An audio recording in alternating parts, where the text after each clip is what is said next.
Kita sering membaca ayat ini, barangkali 17 rakaat setiap hari kita membaca ayat ini. Tapi sayang, ayat ini hanya dibaca tapi kurang diresapi. Kita sering membaca ihdinas siratal mustaqim siratal ladzina an'amta 'alaihim. Tunjuki kami ya Allah jalan yang lurus, jalan yang benar, jalan yang Engkau bernikmat. Tapi karena didikan dari kecil, barangkali kita sering mendengarkan bahwa kalau nikmat itu duit, nikmat itu jabatan, tunjangan, gaji, itu yang sering dianggap nikmat. Kita lupa kemudian ayat ini gak berbicara tentang nikmat itu. Ayat ini berbicara tentang nikmat yang lain. Ternyata nikmat itu ada dua jenis. Ada nikmat yang zahir, ada nikmat yang batin.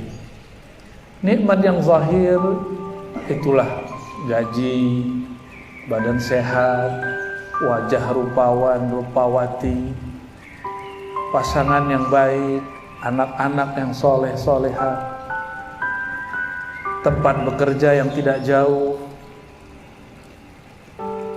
Ini mohon maaf kalau tempat kerja Bapak, keluarga di sini Pak. Alhamdulillah. Kalau Bapak kerjanya jauh, Pak polisi juga sama, keluarganya di sini ya. Imam, ada seorang imam kita di Makkah punya kitab, ditulis di kitabnya namanya Syekh Nawawi Al-Battani. Kata beliau, salah satu cara mendapatkan kebahagiaan, nikmat bahagia adalah ayyakuna amaluhu fi baladi. Kerjanya nggak jauh dari rumahnya, kerjanya deket, jadi dia nggak berpisah dari keluarganya. Jadi kawan-kawan kita yang karena perintah negara harus berpisah, ini perjuangan kebahagiaannya agak tinggi ya. Maka beruntunglah yang masih serumah ya. Yang nggak serumah dirumahin lagi. Nah, nikmat-nikmat ini, nikmat jabatan, semuanya ini di dalam kitab Al-Hikam Ibnu Athaillah dikatakan Allah ingin menyapamu dengan nikmat pemberiannya. Seakan Allah mengatakan begini, wahai hambaku, berterima kasihlah, bersyukurlah, jangan suka mengeluh. Ini tabiat orang tidak bahagia, itu suka mengeluh. Suka mengeluh itu adalah satu penyakit di kolbu, di hati. Jika dibiarkan, dia akan tambah besar. Tambah jabatan, tambah gaji, keluhannya tambah ya, di depan mungkin nunduk-nunduk, di belakang ngeluh. Nah, itu yang terjadi kebanyakan pada orang yang dapat nikmat zahir tapi tidak dapat nikmat yang batin. Jadi apa nikmat batin itu?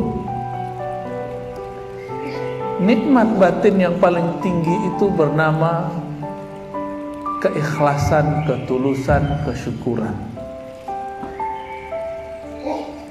Orang-orang yang bersyukur gak mesti kaya, dapat sedikit dia sudah berterima kasih, dia sudah bersyukur kepada Allah. Maka orang-orang begini, kalau nikmatnya nambah, syukurnya nambah. Bukan nikmatnya dulu yang bertambah baru syukurnya bertambah, tapi emang dia sudah punya karakter suka bersyukur. Ada kesalahan menerjemah para pengkhotbah di setiap Jumat atau setiap ceramah. Kebanyakan ngomong gini, Bapak Ibu ingin tambah nikmat gitu. Pasti semuanya bilang iya, benar gak? Ibu-ibu pengen nambah nikmat gak? Kalau bapak saya tanya semangat nih, bapak mau nambah nikmat gak? Wah, bapak-bapak udah ngerti maksudnya. Kita nggak terusin deh. Kalau mau tambah nikmat, syukur. Nanti Allah tambah. Ini yang begini, pengajaran begini, itu nggak paham ayat. Maksudnya apa? Jadi ada dua karakter orang bersyukur. Syukur berterima kasih bahasa kitanya. Ada yang berterima kasih karena diberi, bertambah pemberian. Ada yang berterima kasih, bersyukur karena zat yang memberi, karena sosok yang memberi. Belum nyambung ya? Ya, emang belum nyambung. Yang pertama, kalau tunjangan nambah, syukurnya nambah. Oh, ketemu Pak Sekda, siap terus. Di belakang, tunjangan nambah. Ternyata tunjangannya belum cair-cair 3 bulan. Nyuruh mulu, tunjangan belum cair. Mulai ngeluh, mulai mengumpat. Ini karakter orang, mohon maaf ya. Saya kan juga kerja. Saya masih dosen, alhamdulillah masih aktif ya. Ada Pak Rektor, saya juga masih aktif. Masih ngajar. 3 hari dalam seminggu saya masih ngajar untuk mahasiswa S2 dan S3. Dulu anak S1 juga kita ngajar, tapi nggak sanggup lagi. Satu semester 6 kelas, bunuh diri. Bunuh dirinya pas akhir semester, nginput nilai. Ya terbersit juga di hati kadang. Gaji segini. Tuh, kayaknya kita sama aja deh ya. Tapi saya nggak pernah sampaikan kecuali barusan, itu cuma mengandai-andai. Karena ketika duduk-duduk bersama teman-teman para dosen, rata-rata obrolannya pulus. Duit. Saya melihat-lihat, karena institusi kami institusi yang banyak ustadz dan kiainya, itu saya mikir-mikir, ini beneran ustadz nggak ya? Saya pandang-pandanglah diri, jangan-jangan saya nggak bener ini. Kalau bukan ulama, bukan ustadz, maklum. Tapi kalau dia seorang yang mengerti agama, ini perlu diperhatikan mendalam. Wajar umat kita suka mengeluh. Tambah tunjangan, ada istilahnya Pak Sekda, gaji 13 ya? Udah cair belum? Udah habis ya? Udah habis kali. Kayaknya seneng. Tambah pemberian, tambah syukur. Kurang pemberian, telat pemberian, tidak bersyukur. Ya. Jika ini karakter kita, berarti kita bukan hamba Allah yang sempurna, yang total. Kita baru hamba pemberian, hamba duit. Apa kata Nabi? Sungguh lelah hamba harta. Dulu harta tertinggi disebut dinar dirham. Ta'iba abdud dinar, ta'iba abdud dirham. Sungguh lelah hamba rupiah. Sungguh lelah hamba dinar dan dirham. Jadi kalau orang lelah, wajar nggak ngeluh? Nah ini tips bapak-bapak memimpin. Kalau ada orang ngeluh, bawahan kita ngeluh, mungkin dia kelelahan. Apalagi kami di Jakarta itu sering kena macet. Kalau udah macet, apa yang terjadi?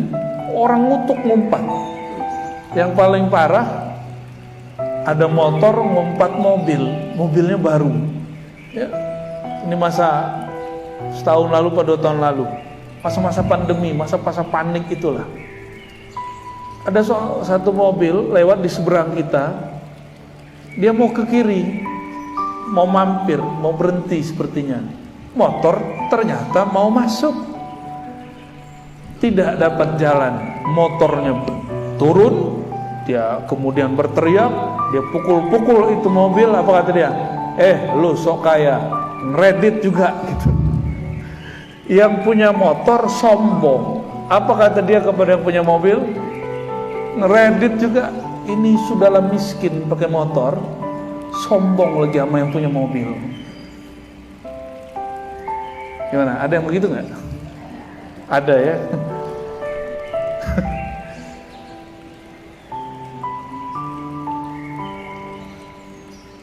Allah lebih gak suka lagi yang begitu. udahlah miskin belagu ya.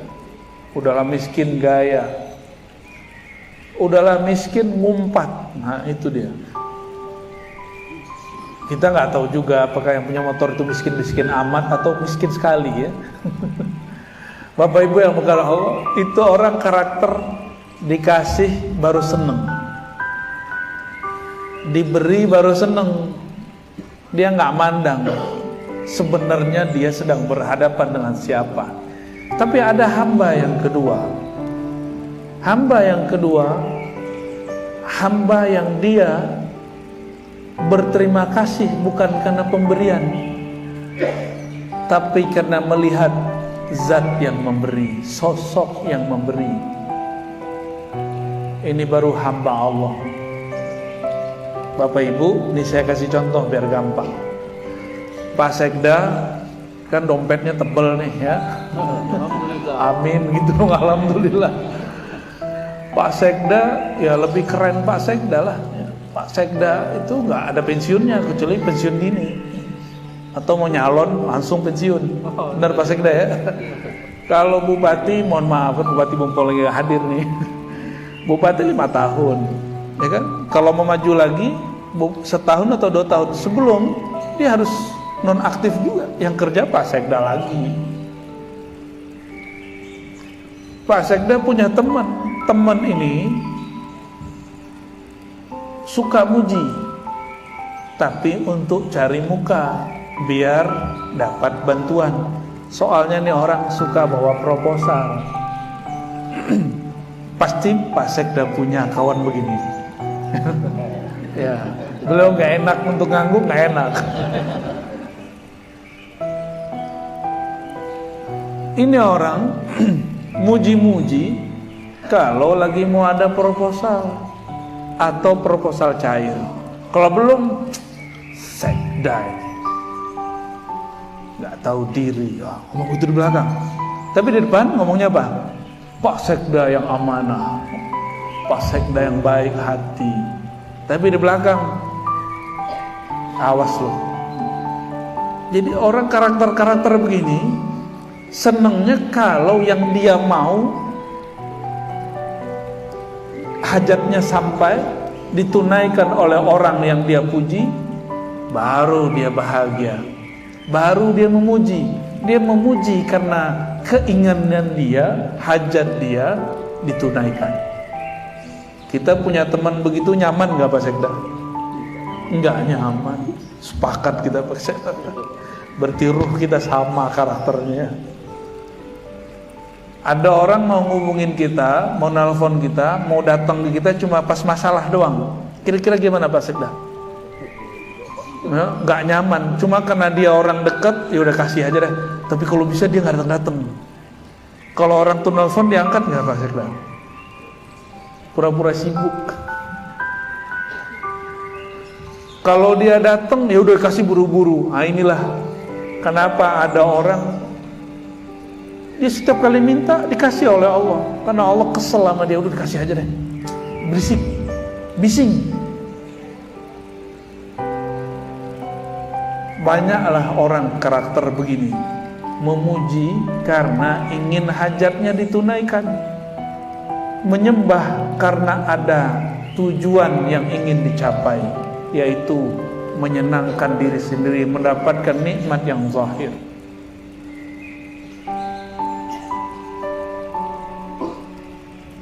Lain dengan hamba yang kedua. Yang kedua ini, itulah teman sejati. Dia tidak memuji karena ada hajat. Dia tidak hanya datang pas ada proposal.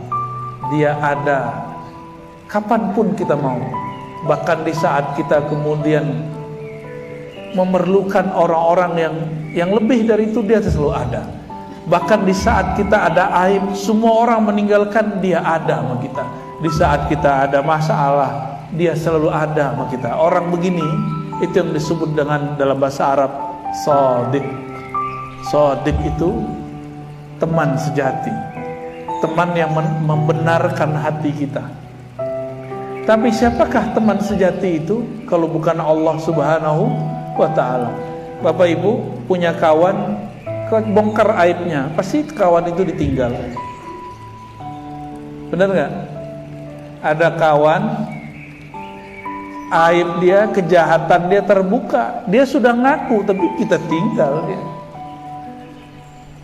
Lain dengan Allah. Allah Subhanahu wa ta'ala tahu bagaimana bejatnya akhlak kita, tahu bagaimana culasnya kita, tahu bagaimana pemaksiatnya kita. Tapi ketika kita datang kepadanya, Allah tidak pernah meninggalkan. Apa buktinya Allah tidak pernah meninggalkan? Nggak ada orang, istilah kami di Sumatera Barat, mati tagak, ada nggak?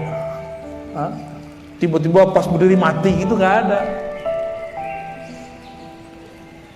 Allah itu nggak begitu caranya menyikapi hamba. Maka dalam kitab Hikam dikatakan, jika engkau tidak menyadarinya, mengenalinya dalam pemberian nikmat, maka Allah akan menegurmu ketika nikmat itu dicabut. Nah, pilih sadar nikmat ada atau sadar nikmat tiada. Sadar saat masih aktif bekerja, masih sehat badan, atau sadar saat berpensiun, atau diberhentikan secara tidak hormat, atau sadar saat sakit. Pilih mana? Sadar saat sehat, sadar saat aktif, itu yang kita pilih. Jadi intinya bukan pemberian itu, bukan nikmat itu yang paling inti, tapi kita sadar bahwa kita sedang diberi oleh Allah Subhanahu wa ta'ala. Bapak Ibu yang bukan Allah, Allah itu maha pencemburu, lebih pencemburu daripada pasangan muda yang baru menikah. Sangat pencemburu. Sangat cemburunya Allah. Allah tidak rela jika kita dapat nikmat yang kita bayangkan bukan Allah. Kita dapat nikmat yang kita bayangkan, ini saya dapat nikmat dari fulan, saya dapat jabatan ini karena si Anu gitu. Saya dapat nikmat ini karena si fulan. Jika terfikir masalah ini, Allah cemburu. Ibu-ibu kalau agak galak dikit cemburu, itu yang dicemburui dilabrak deh, Bu ya. Ibu tahu nggak dilabrak? Tahu ya. Ini istilah hari-harian kayaknya nih Pak Sekda dia. Kekasih kita, pasangan kita dekat sama si fulan, fulanah. Kita cemburu. Yang kita hajar si fulan, fulanah itu, si Anu itu. Itu namanya ngelabrak dia. Allah lebih cemburu apabila yang membuat kita kemudian berpaling dari Allah itu nikmatnya diambil. Apabila yang membuat kita lalai itu jabatan itu Allah ambil. Maka selama masih ditegur oleh Allah, berarti Allah masih sayang. Jika sehat itu yang membuat kita lalai, sehatnya diambil. Jika berkawan berkuasa itu yang membuat kita lalai, berkawan berkuasa itu Allah ambil nanti.